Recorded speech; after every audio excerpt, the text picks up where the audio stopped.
بسم اللہ الرحمن الرحیم۔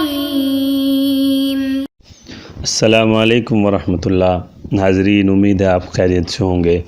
اللہ تبارک و تعالیٰ سے دعا گو ہیں اللہ آپ کو صحت و عافیت سے رکھیں۔ مالی معاملات جدید معیشت کے عنوان سے لیول 1 سیریز کا یہ 18واں لیکچر ہے، جس میں ہم شرائط النفاذ کے حوالے سے ڈسکس کریں گے۔ اس سے پہلے ہم شرائط الانعقاد اور شرائط الصحت کے حوالے سے ذکر کر چکے ہیں۔ اس لیکچر میں شرائط النفاذ یعنی کنڈیشنز آف انفورسمنٹ کے حوالے سے جو چیزیں ہیں، جو شرائط ہیں، ان کو ذکر کریں گے۔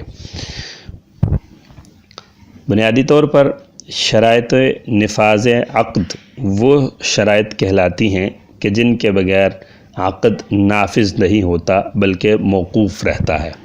یعنی یہ وہ شرائط ہیں کہ جن کے بغیر عقد منعقد تو ہو سکتا ہے، عقد صحیح اور درست تو ہو سکتا ہے، لیکن نافذ نہیں ہوتا۔ نافذ ہونے کا مطلب یہ کہ پریکٹس کے اندر آ جائے، قابل عمل ہو جائے، تو یہ قابل عمل نہیں ہوتا بلکہ موقوف رہتا ہے۔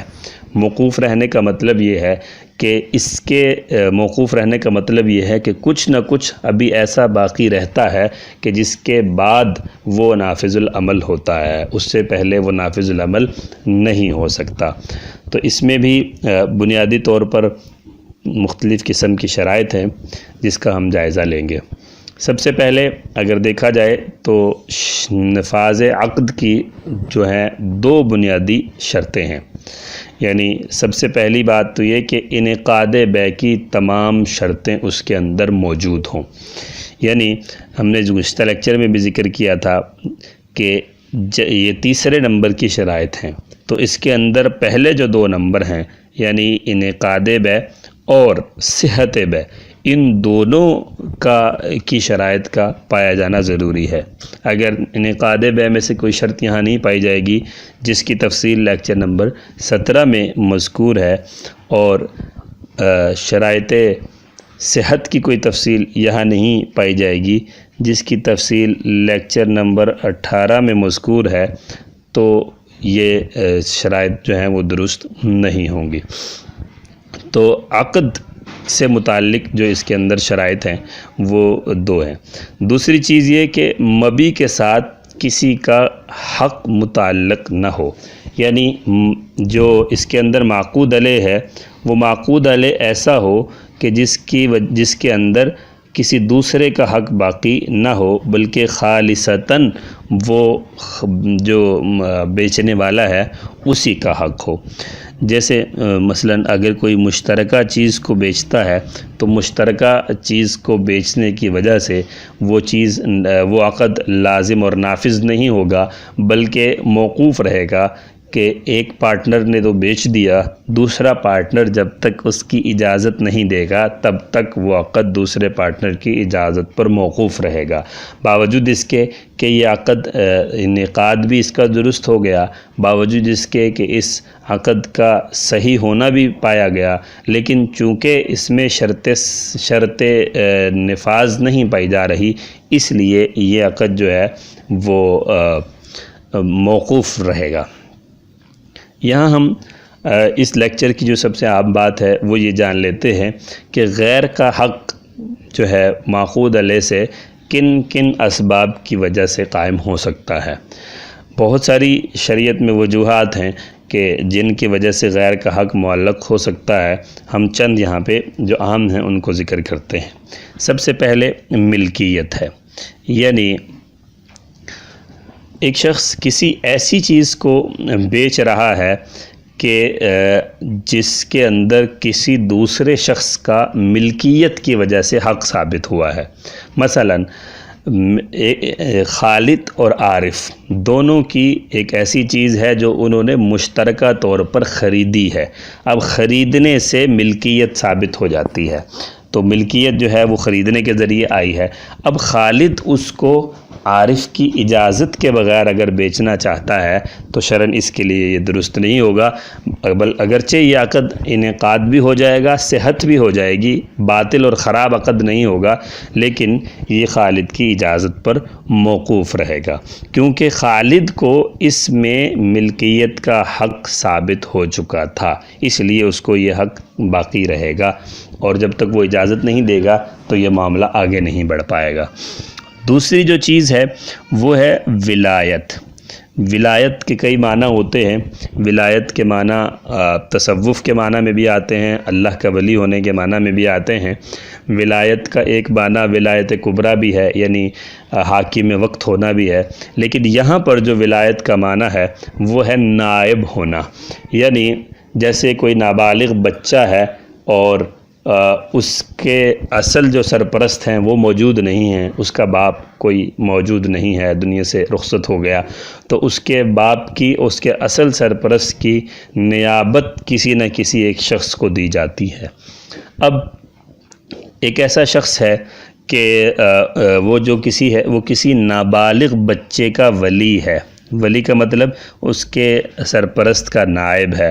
اب اس نابالغ بچے کے اموال کے اندر، اس نابالغ بچے کے تصرفات کے اندر ولی جو ہوتا ہے اس کا حق وابستہ رہتا ہے۔ کیوں؟ اس لیے کہ نابالغ بچہ خود جو ہے وہ کوئی معاملہ کرنے کا مجاز نہیں ہے شریعت کی طرف سے، کیونکہ وہ سمجھدار نہیں ہوتا، اس کو اپنے نفع نقصان کا پتہ نہیں ہوتا، لہٰذا اگر کسی بچے نے کوئی معاملہ کر دیا، اور یعنی کسی چھوٹے بچے نے، نابالغ بچے نے اپنا کوئی معاملہ کر دیا، اپنی کوئی چیز اٹھا کر بیچ دی، تو یہ معاملہ اگرچہ فی نفسی ہی درست ہوگا، اگر اس میں شرائط انعقاد پائی گئیں، شرائط صحت پائی گئیں تو یہ معاملہ فی نفسی ہی درست ہوگا، لیکن یہ معاملہ نافذ نہیں ہوگا، کیونکہ اس بچے کے معاملے میں ابھی تک ولی کا حق باقی ہے جو اس کو ولایت کی بنیاد پر ملا ہے، لہذا اگر ولی اجازت دے گا تو یہ معاملہ نافذ ہوگا، اگر ولی اجازت نہیں دے گا تو یہ معاملہ موقوف رہے گا۔ تیسرا سبب جس کی وجہ سے غیر کا حق متعلق ہو سکتا ہے وہ وراثت ہے، یعنی ایک شخص جو ہے کوئی فوت ہو گیا دنیا سے، اور اس کے بعد اس کی جو املاک ہیں وہ وارثوں کا حق ہے۔ اب ایک صورت تو یہ ہے کہ وارث فوت ہو گیا، مورث جس کی وارث بننا ہے لوگوں نے وہ فوت ہو گیا، اور وارثوں میں سے کوئی ایک تقسیم سے پہلے وہ ترکے کو بیچنا چاہتا ہے تو شرعاً اس کو یہ حق نہیں ہے۔ اگر وہ بیچ دیتا ہے، اگر شرائط انعقاد اور صحت اس میں پائی جاتی ہیں تو اس کا یہ معاملہ موقوف رہے گا دیگر وارثوں کی اجازت کے اوپر۔ دوسری چیز اس کی مثال یہ بھی ہے کہ ایک شخص جو ہے وہ بستر مرگ پر ہے، ایسی صورت میں وہ اپنی جائیداد وغیرہ کو اگر بیچنا چاہتا ہے تو شریعت یہاں ایک قید لگاتی ہے کہ بستر مرگ پر اس کا جائیداد کو بیچنا یہ اس بات کا خدشہ ظاہر کرتا ہے کہ یہ اپنے وارثوں کو وراثت سے محروم کرنا چاہتا ہے، تو اس لیے بستر مرگ پر شریعت اس کو یہ معاملہ کرنے کی اجازت نہیں دیتی۔ لہٰذا اگر وہ یہ معاملہ کر بھی دیتا ہے تو چونکہ وارثوں کا ایک شرعی حق بوجہ وراثت اس کے ساتھ معلق ہو چکا ہے تو وارثوں کی اجازت پر موقوف رہے گا۔ تو یہ تفصیل ہے کہ وراثت کی وجہ سے کسی شخص کا حق غیر کی ملکیت سے ثابت رہتا ہے۔ چوتھی چیز اس میں وہ ہے شریعت۔ شریعت کے حوالے سے یہ بات ذہن میں رہنی چاہیے کہ شرعی کسی حکم کی خلاف ورزی کی وجہ سے کوئی حق مثلاً موقوف رہا، مثلاً ایک شخص نے دو چیزوں میں سے کسی ایک کو بیچ دیا، مثلاً 2 لیپ ٹاپ رکھے ہوئے تھے، خریدار آیا، اس نے کہا کہ 20,000 روپے کا ان دونوں میں سے کوئی ایک تمہارا۔ اب شرعی طور پر اس لیپ ٹاپ کی تعیین جو اس نے بیچا ہے ضروری ہے، جب اگرچہ اس میں شرائط انعقاد پائی جائیں، شرائط صحت پائی جائیں، لیکن جب تک یہ اس لیپ ٹاپ کی تعیین نہیں ہوگی کہ کون سا لیپ ٹاپ بیچا گیا ہے تو اس وقت تک شرعاً یہ عقد موقوف رہے گا، نافذ نہیں ہوگا۔ تیسری، چوتھی اور پانچویں چیز جو ہے یہ ہے دین۔ دین نہیں، یہ دین ہے۔ دین سے مراد یہ ہے واجبات، یعنی اگر کسی شخص کے اوپر واجبات ہیں اور وہ لوگوں کے واجبات نہیں دے پا رہا، باوجود اس کے کہ اس کے پاس اہلیت بھی ہے، تو بسا اوقات قاضی وقت جو ہے وہ اس کو یہ حق حاصل ہوتا ہے کہ وہ اس کی ملکیت کو ضبط کر کے لوگوں کے واجبات ادا کروائے۔ لہذا اگر اس طرح کا قاضی کا کوئی حکم آ جائے اور اس کے بعد وہ شخص اپنی ملکیت کو بیچنے لگے تو شرعاً اس کا معاملہ موقوف رہتا ہے، کیونکہ اس کے ملکیت کے ساتھ، اس کے ایسٹس کے ساتھ جو وہ ان لوگوں کا حق وابستہ ہو گیا ہے جن کا اس نے دین یعنی واجبات دینے ہیں۔ تو اس وجہ سے بھی بسا اوقات حق جو ملکیت جو ہے وہ موقوف رہتی ہے، اور یہ عقد جو ہے موقوف رہتا ہے، غیر کا حق ثابت ہو جاتا ہے۔